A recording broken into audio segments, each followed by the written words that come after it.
Yes, people, what's good and welcome back to the channel. So today, guys, let's talk about me going in deep with this ATI stuff, yeah? So over the last 2 weeks, I basically have gone mad with ATI supplements. So I said, like, let me just leave the Aquaforest stuff behind. It just wasn't working. I didn't know what I was doing. So I've spent some money and I've gotten myself some calcium, strontium, another calcium here, yeah, fluorine, calcium. And I've also done the full nutrition as well. Like you guys know in my previous videos that I was running the nutrition, but I was running a diluted version of that. Now I'm just going pure nutrition. So it's literally pour everything. So pour the N into my dosing container and the P in there, and I'm doing literally 2 drops a day. So one around say 10 a.m. and one around 2 p.m. just to give the tank some nutrients, because my phosphates has been like almost like 0.01, yeah, quite low. And this here, the carbon, so I do that when I test my phosphates or phosphorus, and if it's above say around 0.07, I'll then dose 1 drop of C in there to bring my phosphates down.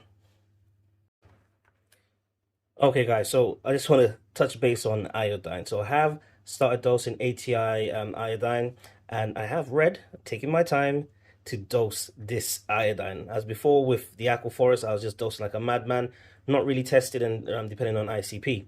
I'm not saying that ICPs aren't important, but I don't rely solely on them now. So what I've done with this here now, when I dose my iodine, at least once a week,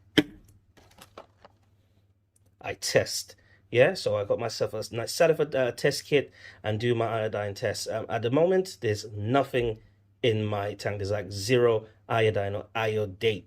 Yeah, so there's 2 of them, but I think what I've done is I've done the combined test just to save myself any hassle, any confusion, and there's absolutely 0 iodine in there. So dosing this 1 drop a day, yeah, it's a good direction for me.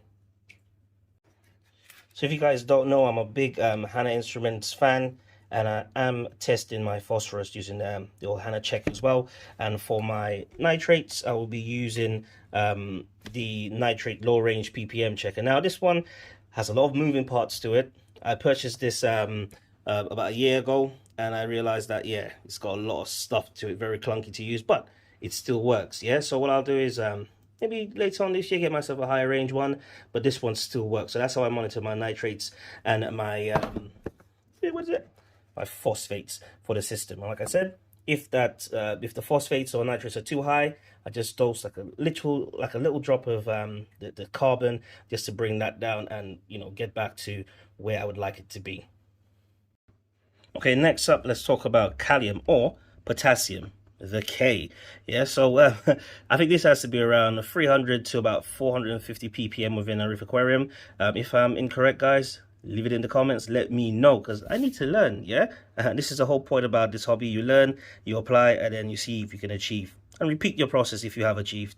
Okay, so this is supposed to be within a certain range, and what I've done is I've invested in, yes, you guessed it, a test kit, right? So this was sitting at I believe about 300, no, tell a lie, 290 in my reef aquarium. So there's still a need for me to dose potassium within my reef aquarium, and I think this deals with the coloration of the corals as well.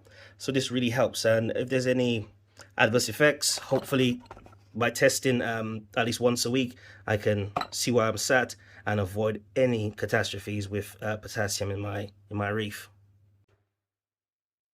Right, guys, so next we have strontium and fluorine. Now, these 2 guys here, I believe they are linked with skeletal growth within SPS and LPS coral. So it's very important to maintain, stable parameters for them, or stable levels with them. After speaking to several hobbyists, they said to me, yeah, you can do water changes to keep up with strontium and fluorine. However, the amount of strontium and fluorine within your water change will not sustain it for like a whole week. So you need to be supplementing these 2 elements here, 2 minor elements here. So that's why I did 1 drop of this, 1 drop of that, and this one, fluorine in particular, was quite low on my last ICP test. So good to keep up with both of them. Unfortunately, I don't have a test for fluorine, but I do have a test for strontium I ordered that's supposed to be here within the next couple of days. Just let me keep an eye on this bad boy here. I've never done a strontium test before, but it'll be interesting to see what it's like. So yeah guys, so I've got strontium, calcium, fluorine, another calcium, and calcium. Now, funny enough, since I started dosing the other supplements, my calcium consumption has gone up. So I was sitting around 441 and now I'm sitting around 410.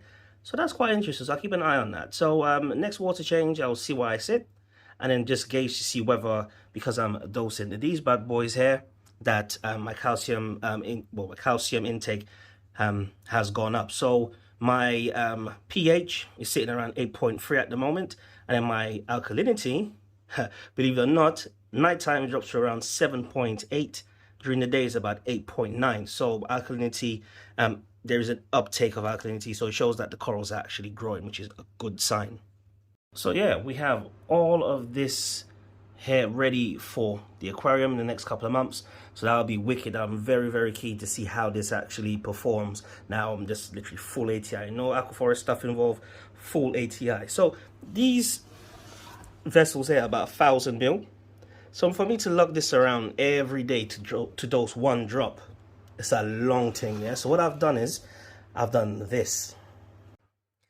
So I've gone on Amazon, guys. I paid about £9 for this, so I'll put the link in the description where I got these from. This is an old ATI bottle here for the carbon, and I've just transferred a little bit, I think it's 50 mil of each supplement into these here, and it has a dropper. So rather than me carrying these big bad boys around every morning, I just literally put this into in my sump and just do my dosing from there. Easy peasy, guys. So yeah guys, so over the next couple of months I'll keep you guys updated as to how I get on, you know, tell you guys how the dosing bottles do, or the dropper bottles do, and at some point I will send for an ICP test just to see how the tank is doing, like water wise, because at the end of the day, as hobbyists, we take care of water, and that comes first. If our water is fine, everything else will do okay. Right guys, this is the for ATI Aquatics Reefing, guys. Don't forget to like, share and subscribe. I'll see you next time.